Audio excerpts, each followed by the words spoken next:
அதுபோல் தாவேகா என்பது ஒரு கார்ப்பரேட் கம்பெனி, ஒரு பேச்சாளருக்கு தேவை அப்படின்னு நாஞ்சில் சம்பத் அவர் விண்ணப்பித்திருப்பார். ஒரே ஒரு ஒருமித்த கருத்துடன் திமுகவை அகற்றுவதற்கு எல்லாம் ஒரே இதுவாக பயணிக்கணும் தான் மக்கள் இதுதான் விரும்புகிறாங்க. ஓபிஎஸ் அவர்கள் அதிமுகவில் சேருவதற்கு எல்லளவும் சாத்தியக்கூறுகள் இல்லை. ரிப்போர்ட்ஸ் நவ் நேயர்களுக்கு வணக்கம். இன்று நம்மோடு இணைந்திருக்கும் சிறப்பு விருந்தினர் அரசியல் விமர்சகர் திரு கோவிந்தராஜன் அவர்கள். வணக்கம் சார். வணக்கம். அதிமுக அதிகாரப்பூர்வமாக சொல்லிவிட்டாங்க, எங்களுடைய கூட்டணியில் பாஜக உள்ளது அப்படின்றத கன்ஃபார்ம் பண்ணிட்டு, அதே நேரத்தில் யாரெல்லாம் இந்த கூட்டணியில் சேரலாம் அப்படின்றத தலைமை தான் முடிவெடுக்கும், இபிஎஸ் அவர்கள் தான் முடிவெடுப்பாங்க அப்படின்னு சொல்லியிருக்காங்க. அப்போது பாஜக இருக்குது அப்படின்ற சூழ்நிலையை கன்ஃபார்ம் பண்ணதுனால தாவேகா கூட்டணி பேச்சுவார்த்தையில் ஈடுபடுத்துமா அதிமுக? தாவேகா வரத்துக்கு வாய்ப்பே கிடையாது. இதெல்லாம் ஒரு ஹேஷியமாகத்தான் இது பண்ணியிருக்காங்க. நிச்சயமாக அது எடப்பாடி பழனிசாமி அவர்களே ஒரு பத்திரிகையாளர் சந்திப்பில் தெளிவாக குறிப்பிட்டிருக்கார். தாவேகாலாம் இனிமேல் காலம் கடந்து விட்டது அவர் வரத்துக்கு. ஏன்னா அவங்க தாவேகா விஜய் அவங்க என்ன சொல்றாரு, அவர் தலைமையில தான் ஆட்சி அப்படின்னு சொல்றாரு. அப்போ எப்படி ஒத்துப்பாங்க? அவர் தலைமையில தான் ஆட்சின்றப்ப அதெல்லாம் நிச்சயமாக சாத்தியக்கூறவே இல்லை. இதெல்லாம் இங்கே இருக்கக்கூடியவங்க பல்வேறு ஊடகங்கள் இது போல் சொல்லிட்டு இருக்கிறாங்க. பட் அதெல்லாம் சாத்தியக்கூறே கிடையவே கிடையாது. இப்போ தாவேகா இப்படி ஒரு ஸ்டாண்ட் எடுத்திருக்காங்க அப்படின்றப்போ எந்த ஒரு பெரிய கட்சியுமே 2, 3, 4 இடங்கள் இருக்க கட்சி எதுவுமே போகாது. கூட்டணியில மற்ற கட்சிகள் கூட இருக்க கட்சிகள் மட்டும்தான் தாவேகா கூட இணையற மாதிரி இருக்கும். அப்ப இருக்கிற ஒரே ஒரு இது பார்க்கும்போது அதிமுக நாங்க பாஜக அப்படின்றத சொல்லிவிட்டாங்க, பாஜக எப்படியும் வரப்போறதுல இல்லை அப்படின்றப்போ திமுக கூட்டணி உடைந்தால் மட்டும்தானே தாவேகா கூட அப்போ கூட்டணி சேர்றதுக்கு கட்சிகள் இருக்கும்னு நினைக்கிறேன். கரெக்ட் தான். அதான் தாவேகா கூட இன்றைக்கு இருக்கக்கூடிய சிச்சுவேஷன் பார்த்தீங்கன்னாக்கா அவர் கூட யாருமே கிடையாது. அவர் ஒத்ததான் இருக்கார். அவர் திமுகவில் இருக்கக்கூடிய காங்கிரஸ் பிரியக்கூடியதா, அதுலேருந்து பிரிந்து வரக்கூடியதா பல்வேறு செய்திகள் வருது. ஆனால் அது நிச்சயமாக காங்கிரஸ் திமுகவோட தான் பயணிப்பார்கள். ஏன்னா இன்றைக்கு பார்த்தீங்கன்னாக்க இந்திய கூட்டணியில் திமுக ஒரு முக்கிய இப்போ இன்னைக்கு நிலைமையில பார்த்தா அவங்க தான் மிகப்பெரிய கட்சி இந்திய கூட்டணியில். காங்கிரஸுக்கு அடுத்தபடியாக சமாஜ்வாடி பார்ட்டி இருக்குது, அதுக்கப்புறம் 3வது பெரிய கட்சியாக இவங்க தான் இருக்காங்க. அதனால ஏன்னா மம்தா பானர்ஜி வேண்டவே வேண்டான்ட்டாங்க, நீ வரவே வராத அப்படின்ட்டாங்க. ஏன்னா அவங்க இருக்கக்கூடிய இதெல்லாம் பார்த்தீங்கன்னா இவங்களை சேர்த்துக்கிட்டால் பீகார் போல் நமக்கும் ஆயிடுமோ அப்படின்றதுல அவங்க வரவே வேணாம் அப்படின்ற மாதிரி இது பண்ணியிருக்காங்க. அதனால் இன்னைக்கு இந்திய கூட்டணியில் இவங்க திமுக மிகப்பெரிய ஒரு அங்கம் வகிப்பதால் காங்கிரஸ் நிச்சயமாக அவங்க கூட திமுகவோட தான் பயணிப்பார்கள்.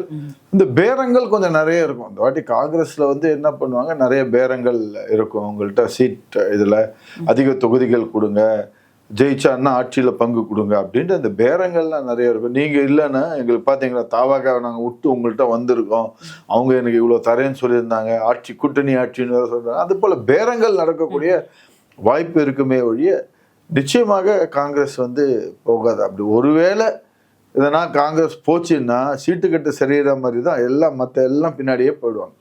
ஸோ அதை திமுக நிச்சயமாக அந்த இதுக்கு விட மாட்டாங்க, அந்த நிலைமைக்கு தள்ள விட மாட்டாங்க. அவங்க கூட்டணி இன்டாக்ட். ஆனால் அப்படியே பார்க்க போனால் அவங்க பல்வேறு நிபந்தனைகள் சொல்லியிருக்காங்க. இவ்வளோ நாளாக வெளியே வராது இருந்துச்சு.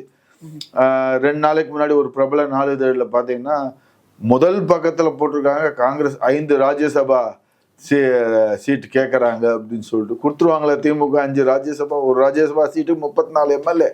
ஸோ அப்படின்னு பார்த்தப்ப கொடுத்துருவாங்களா? இப்போ அவங்களுடைய சபரீஷன் அவருக்கு ராஜ்யசபா சீட்டு வேணும் அப்படின்ற மாதிரி பேச்சுக்கள்லாம் வந்துட்டு இருக்குது. ஒரு சமூக ஊடகங்கள்லையும் எல்லாம் நிறைய பேர் கேட்டுட்டு இருக்கிறாங்க. நிச்சயமாக இதெல்லாம் அங்கேயும் அதிருப்தி நிலவுகிறது. அந்த திமுக கூட்டணியிலும் அதிருப்திகள் இருக்கு. இப்போதான் வெளியே வர ஆரம்பிச்சது. இவ்வளோ நாளாக அவ்வளோ இதுவாக இருந்துச்சு, இப்போதான் வெளியே வர ஆரம்பிச்சிருக்கு. ஸோ காங்கிரஸ் நிச்சயமாக வராது. தவாக இன்றைக்கு அவங்க மொத்தம்தான் இருக்காங்க. செங்கோட்டையன் போயிருக்காரு, நாஞ்சில் சம்பத் போயிருக்காரு. முக்கியமாக தான் கேட்கணும்னு நினச்சேன். ஒரு சிறந்த பேச்சாளராக இருக்கும் நாஞ்சில் சம்பத் அவர்கள் வெளியில இருக்கும்போது பல விதமான காட்டமான விமர்சனங்கள் தாவேகா மேலே வச்சிருந்தாரு. ஆனால் தாவேகால சேர்றதுக்கு கொஞ்ச நாள் முன்னாடி கூட பார்க்குறோம், உதயநிதியோட பிறந்தநாள் கூட அடுத்த முதல்வர் அவர் தான் அப்படின்றத அப்ரிஷியேட் பண்ணி கூட போட்டாரு. அதுக்கப்புறமா ஒரு தனியார் நிகழ்ச்சியில பேசும்போது லைட்டாக தாவேகாக்கு அவர் சப்போர்ட் பண்றதை பார்க்கும். அப்போ அவர் இங்கே வந்திருக்காரு அப்படின்றப்போ தாவேகாக்கு நாஞ்சில் சம்பத் ஒரு ஆட் ஆன் ஆயிருக்கும் இல்லையா அவரோட பேச்சு. இதை பார்க்கும். அதாவது தாவேகா இன்னைக்கு பார்க்கக்கூடியதுன்னா அது ஒரு கார்பரேட் கம்பெனி போல தான் இருக்குது. அதாவது கார்பரேட் கம்பெனியில் தான் இந்த பொசிஷன் வேகன்சி, இதற்கு ஆள் தேவை, அதுக்கு உங்களுக்கு இவ்வளோ சம்பளம் கொடுக்கப்படும் அப்படின்னு கம்பெனிலாம் போடுவாங்க பார்த்தீங்களா, அது போல் தாவேகா என்பது ஒரு கார்ப்பரேட் கம்பெனி. ஒரு பேச்சாளருக்கு தேவை அப்படின்னு நாஞ்சில் சம்பத் அவர் விண்ணப்பித்திருப்பார். அந்த இதுக்கு நான் வரேன் அப்படின்னு சொல்லி விண்ணப்பித்திருப்பார். அவருக்கு உண்டான பேரங்கள் இதாக இருக்கும். நான் உங்களுக்கு எப்படி அவர் நாஞ்சில் சம்பத்துன்னு அவர் ஊர் அந்த நாகர்கோவில் பக்கத்தில் இருக்கிற நாஞ்சில் இந்த ஊர் இதுதான் வந்துட்டு இருக்கிறார். எப்படி அவர் இனோவா சம்பத்துன்னு ஒரு காலத்தில் ஒரு புனைப்பெயரோட ஜெயலலிதா மேடம் அவருக்கு இனோவா காரை கொடுத்து எல்லாம் இது பண்ணியிருந்தாங்க. இப்போ அது போல் வேறு எதனா அவருக்கு சன்மானங்கள் கொடுக்கப்பட்டிருக்கலாம். அந்த இதனால அவருக்கு இது பண்ணியிருக்கலாம். இதுவும் கொஞ்ச நாள் தான் இருப்பார். ஏன்னா நாஞ்சில் சம்பத் அவர் பல கட்சி வந்திருக்காரு. மதிமுக போயிருக்காரு, அதிமுக போயிருக்காரு, திமுக போயிருக்காரு, இப்போ இங்கே வந்திருக்காரு. அவருக்கு ஒரு பெரிய ஒரு இம்பேக்ட்லாம் ஒன்று இருக்கிற நல்ல சிறந்த பேச்சாளர். இப்போ பார்த்தீங்கன்னா அங்கேயும் ஒரு போட்டி வந்தாச்சு. அங்கே ராஜ்மோகன் இருக்கிறாரு, அவரு ஒரு சிறந்த பேச்சாளர். பட்டிமன்றத்திலாம் பேசி மக்களை இருக்கக்கூடியவர், நகைச்சுவையாக பேசி எல்லாம் இது பண்ணக்கூடியவர். அவருக்கும் இப்போ இவருக்குமே ஒரு இது ஸ்டார்ட் ஆகும். இனிமே யார் பெரியவர்கள், எப்படி செங்கோட்டையனுக்கும் புஷி ஆனந்துக்கும் ஒரு கோல்டு வார் இது பண்ணி யார் அதை ஆல்ரெடி பாண்டிச்சேரியில் அவர் காட்டி முடிச்சிட்டாரு. காட்டி முடிச்சு பாண்டிச்சேரியில் இல்லாத இதெல்லாம் ஒரு அரசியல் முதிர்வு இல்லாத ஒரு பொது அறிவு இல்லாத ரேஷன் கடை இல்லாத மாநிலம்னு எப்படி அதை சொன்னார்னு தெரியல. அது அடுத்த நாளே ரங்கசாமி ரேஷன் கடை இருக்குன்னு சொல்லிலாம் போடுறேன். ஸோ அதனால இந்த கட்சியே பார்த்தீங்கன்னாக்க ஒரு தாபாக்கா ஒரு கார்பரேட் இது போல தான் இருக்குது. நேற்றுக்கு கூட தாபாக்காவில் அவங்க ஆலோசனை கூட்டம், மாவட்ட செயலாளர்கள் கூட்டம், ஆலோசனை கூட்டம், தலைவரே இல்லாத ஒரு மாவட்ட செயலாளர் கூட்டம் இந்த கட்சியிலே தான் பார்க்குறது. கேட்டால் நாங்கள் புதுமையாக பண்ணுறோம் அப்படின்னு சொல்லி உருட்டுவாங்க. ஆனால் அவர் எந்த ஒரு இதுலேயும் பார்த்தீங்கன்னாக்க எல்லா பொலிட்டிக்கல் பார்ட்டிலையும் பார்த்தீங்கன்னா அந்த லீடர் வில் பி ப்ரெசன்ட். அவர் முன்னிலையில் தான் எல்லா விதமான இதுவும் நடக்கும். இங்கே பார்த்தீங்கன்னா டோட்டலாக லீடரே இல்லை. லீடர் எங்கே இருக்காருன்னு தெரியல. இவங்க மாட்டுக்கு இது பண்ணிட்டு இருக்காங்க. It has now become a senior citizens home. ஏன்னா செங்கோட்டையன் 70 வயதுக்கு மேலே ஆயிடுச்சு, இவருக்கும் ஒரு 70 வயதுக்கு மேலே ஆயிருக்கும் நாஞ்சில் சம்பத். இனிமேல் வரக்கூடியவங்கலாம் அப்படிதான். இவங்கெல்லாம் ரொம்ப நாளைக்கு இந்த எலெக்ஷன் முடிவு வரைக்குமே இருக்காங்களான்னு தெரியாது. பார்ப்போம் என்ன நடக்குதுன்னு. அதிமுக அதே மாதிரி அதிமுக கட்சியில் இருக்கும் யாருக்கெல்லாம் கட்சியை சார்ந்தவர்களுக்கு போட்டியிடணுமோ நீங்க 15ஆம் தேதியிலிருந்து 23ஆம் தேதி வரை விருப்ப மனு தாக்கல் செய்யலாம் அப்படின்னு சொல்லியிருக்காங்க. ஸோ அதே நேரத்துல இப்போ பிஜேபியும் உள்ள இருக்கு அப்படின்றப்போ பிஜேபிக்கு எவ்வளவு சீட் பேசப்படும் அப்படின்ற ஒரு கொஸ்டின் மார்க். அதே மாதிரி தேமுதிக வருமா, பாமக உடைந்து வருமா, சேர்ந்து வருமா, இந்த மாதிரிலாம் இருக்கும்போது இந்த விருப்ப மனு கேட்டிருக்காங்க. அதே நேரத்துல இந்த சைட்ல இருக்க சீட் ஷேரிங்ஸ் எந்த மாதிரி இருக்கும்? விருப்ப மனு ஏன் கேட்டிருக்காங்கன்னா இந்த மார்கழி மாசம் பிறந்துடுது. 15ஆம் தேதிக்கு 15ஆம் தேதி சொல்லியிருக்காங்க. 16ஆம் தேதி முடிஞ்சதுக்கு அப்புறம் மார்கழி பிறந்து விட்டது. ஏன்னா அதிமுக இதெல்லாம் கொஞ்சம் பார்ப்பாங்க. இந்த நாலு நட்சத்திரம் இதெல்லாம் திமுக போல இதெல்லாம் பார்ப்பாங்க. அதனால மார்கழி மாதம் பிறக்குதுன்ற ஒரு காரணத்தினால் இப்பொழுதே இந்த 15ஆம் தேதிக்குள்ளார எல்லாம் பண்ணணும் அப்படின்ற மாதிரி சொல்லியிருக்காங்க. இதுதான் ரீசன், வழி வேற எதுவும் கிடையாது. யூஸ்வலா எல்லா கட்சியிலையும் இது பண்றது. இப்ப அதே போலதான் பாமகலையும் கொடுத்துருக்காங்க, அமமுகலையும் விருப்ப மனு தாக்கல் செய்ய கொடுத்துருக்காங்க. விருப்ப மனு தாக்கல் செய்து இது பண்ண உடனே இந்த சீட்டு தொகுதி பங்கீடெல்லாம் அமித்ஷாவும் எடப்பாடியும் தான் அது முடிவு பண்ணுவாங்க. கூட்டணியில் இணைக்கிறது, யாரை இணைக்கிறது கூட எடப்பாடி அவர்கள் தான் முடிவு செய்வார்கள். அதுக்கு தான் நேற்றுக்கு நயனார் நாகேந்திரன் பார்த்துருக்கார், பேசியிருக்கார். சில பேசுகள் நடந்திருக்கலாம், யாரை இது பண்ணணும், யாரை அதெல்லாம் பேசியிருக்கலாம். இன்றைக்கு கூட ஒரு பிரபல நாளிதழில் வந்திருக்கிற செய்தி என்ன வந்திருக்குதுன்னா, எடப்பாடி பழனிசாமி அவர்கள் இவரை வைக்கக்கூடாது, இவரை வைக்கலாம் அப்படின்ற மாதிரி சொல்லியிருக்கிறதா செய்தி வருது. பட் எவ்வளோ தூரத்துக்கு அதெல்லாம் உண்மைன்னு தெரியல. ஆனால் மக்கள் என்ன எதிர்பார்க்கிறார்கள் என்றால், என்டிஏவில் எல்லோரும் ஒரே ஒரு ஒருமித்த கருத்துடன் திமுகவை அகற்றுவதற்கு எல்லாம் ஒரே இதுவாக பயணிக்கணும் தான் மக்கள் இதுதான் விரும்புகிறாங்க. ஒருவேளை ஓபிஎஸ் கட்சியில் சேர்க்க வேண்டாம், கரெக்டு, அவர் துரோகம் பண்ணார், வாஸ்தவம். அது எந்த ஒரு அதிமுக தொண்டனும் ஒத்துக்கொள்ள மாட்டார். அவர் ஒரு தனி, அதுதான் அமித்ஷாவும் கேட்டிருக்கிறது, அதுதான் அவர் தனி ஒரு கட்சியாகவோ இல்லை ஒரு தனி அணியாகவோ. போன முறை பலாப்பழத்தில் சின்னத்தில் இருந்தார், இப்போ பலாப்பழத்தில் நிற்கிறாரோ இல்லை வேற எந்த பழத்தில் நிற்கிறாரோ அவர் நின்றுட்டு போட்டோம். ஆனால் அவருடைய அந்த வாக்கு இன்னைக்கு ஒரு வாக்கும் முக்கியமாக ஒரு இதுவாக கருதப்படுகிறது. அதே போல் டிடிவி தினகரன் அவர் தனி கட்சி ஆரம்பிச்சிருக்கார், அவர் என்டிஏல இருந்து பயணிக்கலாம். அப்படியே எல்லாரும் ஒரே இதுவாக வரணும், அதுதான் எதிர்பார்க்குறாங்க. அந்த இது கூடிய விரைவில் வரும். ஏன்னா அமித்ஷா அதற்கு தான் வராருன்ற மாதிரி செய்திகள் வருது. அவர் தமிழகத்திலே தங்க போறாருன்ற மாதிரி ஒரு செய்தியும் இருந்துச்சு. இனிமேல் 10 நாளைக்கு ஒரு தடவை தமிழகத்துல இருந்து தங்கி அதுக்கு அவர் தங்கறதுக்கு இடம்லாம் கூட பார்த்துட்ட மாதிரி செய்தி சமூக ஊடகங்கள்ல வருது. நிச்சயமாக இது விட்டுற மாட்டாங்க. அமித்ஷா அவர்களும் பிஜேபி அவர்களும் இந்த முறை தமிழகத்திலே நிச்சயமாக ஆட்சியை கைப்பற்றணும், அந்த திமுகவை அகற்ற வேண்டும் என்ற ஒரே இதுல தான் பயணிக்கிறார்கள். அதனால இந்த முறை ஆட்சி மாற்றம் கண்டிப்பாக ஏற்படும். பார்ப்போம் பொறுத்திருந்து. இப்போ அதிமுகல இருந்து நீக்கப்பட்டவர்களா இருக்கும் டிடிவி ஓபிஎஸ் அவர்கள். ஸோ இன்னைக்கு அண்ணாமலை கொடுத்த பிரஸ் மீட்ல கூட அதை பத்தி கேட்கப்பட்டது. அதாவது நீங்க டிடிவி தினகரன் உங்க வீட்டுக்கு விருந்துக்கு வந்தாங்க, நான் பார்த்தேன் வாங்க அப்படின்னு அழைச்சேன், இப்போ நீங்களா இருந்தா அழைக்க மாட்டீங்களா, நானா இருந்தா வர மாட்டேன். மாதிரி ஓபிஎஸ் அவர்களை சந்திச்ச பத்தி கேட்கும்போது கூட தற்செயலா ஒரு இடத்துல கோயம்புத்தூர்ல ஒரு ஃபங்க்ஷன்ல பார்த்தேன், நான் அதனால பேசணும் அப்படின்ட்டு. ஸோ இந்த விஷயங்கள்லாம் ஏடிஎம்கே அஃபெக்ட் பண்ணணும்னு நினைக்கிறீங்க? அதாவது நான் மீண்டும் சொல்றேனே, ஏடிஎம்கே கட்சிக்குள்ளார அவர்கள் சேர்ப்பதற்கு மீண்டும் ஓபிஎஸ் அவர்கள் அதிமுகவில் சேருவதற்கு எல்லளவும் சாத்தியக்கூறுகள் இல்லை. அது இருந்துன்னா தீர்மானமே போட்டிருப்பாங்க. அந்த அந்த பொதுக்குழுவிலே என்ன சொல்லியிருந்தாங்க, தெள்ள தெளிவாக இது போல துரோகிகளுக்கு இடமில்லை அப்படின்றது தெள்ள தெளிவாக சொல்லியிருக்காங்க. இவரை நிச்சயமாக கட்சிக்குள்ள மீண்டும் இவர் அதிமுகவில் சேருவதற்கு சாத்தியக்கூறே கிடையாது. இது சாத்தியப்படலாம், அவர் ஒரு தனி ஒரு ஒருவேளை அவர் பிஜேபி கொடியை இணைஞ்சிட்டு நான் பிஜேபியில் இணையிறேன் இல்ல, அப்படி இணைஞ்சிருந்தா அவர் போன பார்லிமெண்ட் எலெக்ஷன்ல அப்ப அவர் கோர்ட் கேஸ் எல்லாம் போட்டு ஒரு கொஞ்சம் ஹோப் வச்சுன்னு இருந்தாரு, நம்ம வரும் கோர்ட் கேஸ் எல்லாம் போட்டு வரும்னு ஒரு ஹோப் வச்சுன்னு இருந்தாரு. இப்ப எல்லாம் போச்சே, எல்லாமே இப்ப அவர் கூட யாருமே இல்லையே. இப்ப யார் இருக்கிறாங்க அவர் கூட இருக்கிறவங்கன்னா? ஒரு டிக்கெட்டா போயிட்டு இருக்காங்கல்ல. மனோஜ் பாண்டியன் அவர் தான் அவருக்கு சட்ட இதெல்லாம் பண்ணியிருந்தவர், அவர் இப்ப திமுகல போயிட்டாரு. இப்போ அவருக்கு இருக்கக்கூடியது வைத்தியலிங்கம். வைத்தியலிங்கம் 2-3 நாளைக்கு முன்னாடி அவரும் தாவாகால சேரக்கூடியதா வதந்தி வந்துட்டு இருந்துச்சு. ஆனா அவர் மறுத்துட்டார், அது போல எதுவும் இல்லைன்றதை அவர் மறுத்துட்டார். ஸோ அவரு இப்போ அதிமுகவில் சேர்றதுக்கு உண்டான வாய்ப்புகள் பிரகாசமாக இருக்கிறது. ஆனா தெரியல அவர் என்ன முடிவு எடுக்க போறார். ஆனால் ஓபிஎஸ் இப்போ அவர் தனிமரமா இருக்கிறார், யாரும் இல்லை. அதனால அவர் ஒருவேளை பாஜகவில் தன்னை ஐக்கியப்படுத்தி கொண்டு பாஜகவின் தாமரை சின்னத்தில் போட்டியிட்டால் கூட ஆச்சரியப்படுவதற்கு இல்லை. இப்போ பாராளுமன்றம் நடந்து கொண்டிருக்கிறது, குளிர்கால கூட்டத்தொடர். அதில் முக்கியமாக சில விஷயங்கள் பார்க்கப்படுது. இப்போ வந்தே மாதரத்துடைய 150வது இது செலிப்ரேட் பண்ணப்பட்டது. ஸோ ஆராஸ் அவர்கள் அதில் பேசும்போது என்ன சொல்றாரு அப்படின்னா, இஸ்லாமியர்கள் இருக்கும் இடத்துல ஹிந்துக்கள் போவதால் யூபி பீகார்ல பார்த்தோம் அப்படின்னா பள்ளிகள் இருக்கும் இடத்துல ஹிந்துக்கள் போகும்போது அங்கே வந்தே மாதரம் அப்படின்ற கோஷத்தை எழுப்புறாங்க. ஸோ இதெல்லாம் ஒரு கலவரத்தை தூண்டும் விதமாக இருக்கு அப்படின்னு வந்தே மாதரம் அப்படின்றதை ஹிந்துக்களுடைய ஒரு ஸ்லோகன் மாதிரி பேசுறாங்க. இது தேச பக்தி கொண்ட ஒரு பாடல். இது இந்துக்கள் இஸ்லாமியர்கள் கிடையாது, எல்லாமே தான் வருது அந்த பாட்டுல. பாத்தீங்கன்னா எல்லா இதுவும் தான் வருது. ஒரு தேச பக்தி கொண்ட பாடல்.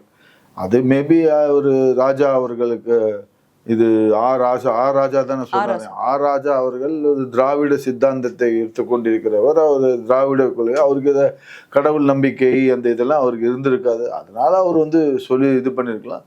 ஆனா அதை வெளிநடப்பு கூட பண்ணாங்கன்னு நினைக்கிறேன். அதை இது பண்ற அது பெரிய இதுவாகவே இம்பாக்டாவே இல்லை. இல்ல, அவருடைய அந்த சிந்தனை, அதாவது ஒரு நேஷனலிசம் அப்படின்ற விஷயத்த ஒரு இரண்டு மதத்துக்குள்ள விஷயமாக அவர் பேசுறாரு. ஏங்க திமுக அப்படிதாங்க பேசுவாங்க, வேற எதுவும் இப்ப பேசுறதுக்கு எதுவும் கிடையாது. அங்க போயிட்டு நான் கேட்கிறேன், ராஜா அவர்கள் ஏன் போயிட்டு இங்க தமிழகத்துல எவ்வளோ பிரச்சனை இருக்குங்க, மக்கள் சந்திக்கக்கூடிய எவ்வளோ பிரச்சனை, அவர் சார்ந்த நீலகிரி தொகுதியிலேயே எவ்வளோ பிரச்சனைகள்லாம் இருக்கு, அதை குறித்து பேசலாமே. உதாரணத்துக்கு ஒன்று சொல்றேன், இவங்க சொல்றாங்க இல்ல ஒன்றிய அரசு இவங்க பாஷையில ஒன்றிய அரசு, நான் அதை சொல்ல மாட்டேன், மத்திய அரசு வஞ்சித்து விட்டது, நிதி கொடுக்கவில்லை, அந்த மெட்ரோ ரயில் ப்ராஜெக்ட் கோயம்புத்தூருக்கும் மதுரைக்கும் அது இது பண்ணிட்டாங்க. ஏன் போய் முடக்க வேண்டியது தானே? அந்த இதுக்கோசம் போயிட்டு நீங்க குரல் கொடுக்க வேண்டியது தானே? சிறப்பு கவன ஈர்ப்பு தீர்மானம் அது கொண்டு வாங்க, நான் மதுரைக்கு இதுக்கோசம் நீங்க கொடுங்க, நிதி கொடுங்க அப்படின்னு முடக்க வேண்டியது தானே? மக்கள் பிரச்சனையை விட்டு இவங்க தேவையில்லாத என்னன்னு இதுவா இன்னைக்கு பிரச்சனை ஏதாவது எங்க இது இவங்க வேணும்ட்டே இவங்களுக்கு வேற எதுவுமே கிடையாது, கையில டாபிக் பேசுறதுக்கு எதுவும் கிடையாது. அதனால இது போல திசை திருப்பி மடைமாற்றம் செய்வதற்கு இது போல செய்து கொண்டிருக்கிறார்கள். அது மாதிரி ஜி.ஆர். சுவாமிநாதன் அவர்களும் குறிப்பிட்ட ஒரு சமூகத்துக்காக பேசுறாரு.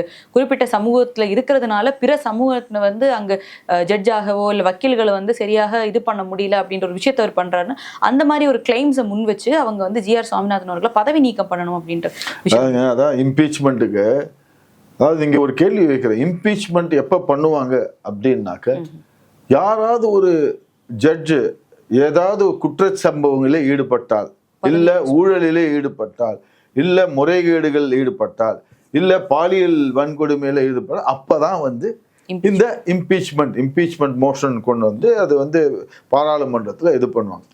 இங்க இவர் என்ன இது பண்ணி ஒரு தீர்ப்பு கொடுத்துருக்காரு. அந்த தீர்ப்பு உனக்கு பிடிக்கல அப்படின்னா அந்த தீர்ப்பு மேல எதிர்த்து மேல்முறையீடு பண்ணுங்க. சட்டத்துல வழிவகை இருக்குங்களே அதுக்கு.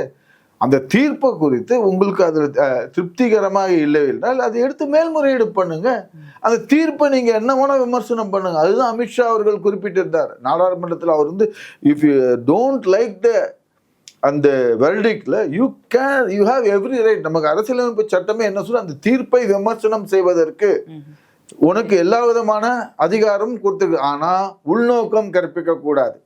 அது வந்து கண்டெம்ட் இதுவாகும். உள்நோக்கம் கற்பிக்க இங்க பாத்தீங்கன்னா எல்லாமே ஒரு வன்மமா தான் இருக்க. வந்து அவர் டிஆர் பாலு அவர்கள் நாடாளுமன்றத்திலேயே இவர் வந்து இந்த இயக்கத்தை சார்ந்த RSS இயக்கத்தை சார்ந்தவர்னு ஒரு குற்றத்தை ஒரு இது பண்றாரு. அதெல்லாம் ஏற்றுக்கொள்ள முடியாத ஒரு இதாகுது. இதெல்லாம் பார்க்குறப்ப இது நீதித்துறைக்கும் அரசாங்கத்திற்கும் இருக்கக்கூடிய ஒரு ஒரு ஈகோ வாராகத்தான் பார்க்க முடியுது. மக்கள் அப்படிதான் பார்த்துட்டு இருக்கிறாங்க. ஓகே. அதே மாதிரி தமிழச்சி தங்கபாண்டியன் அவர்கள் கலைஞர் கருணாநிதி அவர்களுக்கு பாரத ரத்னா விருது வந்து கொடுக்கணும் அப்படின்ற சொல்லியிருக்காங்க. அந்த வெறுமனே சொல்லாம திராவிடத்தை இயக்கம் அப்படின்றத வந்து தூக்கி பிடிச்சதாக இருக்கட்டும், அதே மாதிரி ஏழை எளிய மக்களுக்கும் அடித்தட்ட மக்களுக்கு பண்ண விஷயங்களா இருக்கட்டும், இதுவரைக்கும் நின்ற எந்த தேர்தலுமே தோக்காத ஒருவர் கருணாநிதி அப்படின்ட்டு பல பாயிண்ட்ஸை மென்ஷன் பண்ணி அவங்க வந்து அவருக்கு பாரத ரத்னா விருது வழங்கணும் அப்படின்னு கேட்டிருக்காங்க. அது அவங்களுடைய உரிமை. கேட்பதற்கு பாரதிய ரத்னா கேட்பதற்கு அவங்களுடைய உரிமை. அதில் நான் எதுவும் கருத்து சொல்வதற்கு எதுவும் இல்லை. அது அவங்களுடைய உரிமை. அவங்க கொடுக்கக்கூடிய ஜஸ்டிஃபிகேஷனும் அதுவும் வந்து அவங்களுடைய கட்சியின் சார்பாக அவர் என்னென்ன பண்ணியிருக்கார் அப்படின்றது அது அவங்களுடைய உரிமை. ஏன்னா இந்த நேரத்தில் ஒரு விமர்சனம் என்ன வருதுன்னா, திருச்சி சிவா அவர்கள் வந்து சொல்லியிருந்தாரு, தமிழ்நாட்டில் இருக்கும் எந்த ஒரு ஃப்ரீடம் ஃபைட்டர்ஸை வந்து போராளிகளையோ போராடியவர்களை பற்றி எதுவுமே வந்து புக்ஸ்லையோ இல்லை வந்து மக்களுக்கு ஃபுல்லாக சொல்ல மாட்டாங்க, வடக்கில் இருக்கவங்களை பற்றியெல்லாம் சொல்கிறாங்க அப்படின்ற ஒரு குற்றச்சாட்டை வச்சாங்க. அப்போ இந்த நேரத்தில் என்னன்னா, நீங்கள் அவங்கள பற்றியெல்லாம் வந்து பாஜக சொல்ல அப்படின்னு சொல்கிறீங்களே, நீங்கள் உங்கள் ஆட்சி காலத்தில் இருக்கும்போது பண்ணீங்களா அப்படின்ற குற்றச்சாட்டு. அதுதான் 2 நாளைக்கு முன்னாடி சமூக ஊடகங்களை வந்து வஉசி அவர்களுடைய கொள்ளு பேத்தி இருக்கிறவங்க அவங்க சமூக வலைதளங்கள்ல அவங்க ஒரு பேட்டியை நேர்காணலே கொடுத்துருக்காங்க. வஉசியை கொள்ளு பேத்தி தான் அவங்க ஏதோ ஒரு இது பேட்டி பார்த்துட்டு இருந்தேன். வஉசியா யாரு சட் ஞாபகம் இல்லை. ஒரு இது காணொலி சமூக வலைதளங்கள்ல வந்துட்டு இருந்துச்சு. பாரத ரத்னா கொடுக்கறதும் கொடுக்காததும் மத்திய அரசு கையில் இருக்குது. அது 2வது மக்கள் அதை வந்து வரவேற்பார்களா என்பது மக்கள் அது வரக்கூடிய அந்த இதில் தான் தெரியும். ஆனால் வந்து அது அவங்க உரிமை. அவங்க கேட்கறது அவங்க உரிமை. கொடுக்கறதும் கொடுக்காததும் மத்திய அரசினுடைய ஒரு அவங்க கையில தான் இருக்கு. கேட்கட்டும். அவரும் வந்து நான் வந்து குறைத்து மதிப்பிடவில்லை. கலைஞர் அவர்களால் இன்றைக்கு வந்து பல்வேறு இது பயனடைந்து இருக்கிறது. இன்றைக்கு வந்து அவர் மூலியமாக பல்வேறு இதெல்லாம் இன்னைக்கு வந்து பயனடைந்து, நான் இல்லைன்னு சொல்ல மாட்டேன். அவர் கான்ட்ரிபியூஷன் அந்த தமிழ்நாட்டை ஒரு வளர்ச்சி பாதையில கொண்டு போய் அவருக்கும் ஒரு பங்கு இருக்குன்றதை நான் ஏற்றுக்கொள்கிறேன். அந்த பங்கு எவ்வளவு தூரம் அது வந்து நம்ம அந்த அவர் அளித்த பங்கு பாரத் ரத்னாவிற்கு கொடுப்பதற்கு அது வந்து இதுவாகுமான்றது அதை நான் முடிவு செய்யறதுக்கு என்கிட்ட எதுவும் கிடையாது. அது மத்திய அரசு பார்த்து. எங்களோட இணைந்து பல்வேறு கருத்துக்களை பயந்தமைக்கு ரொம்ப நன்றி.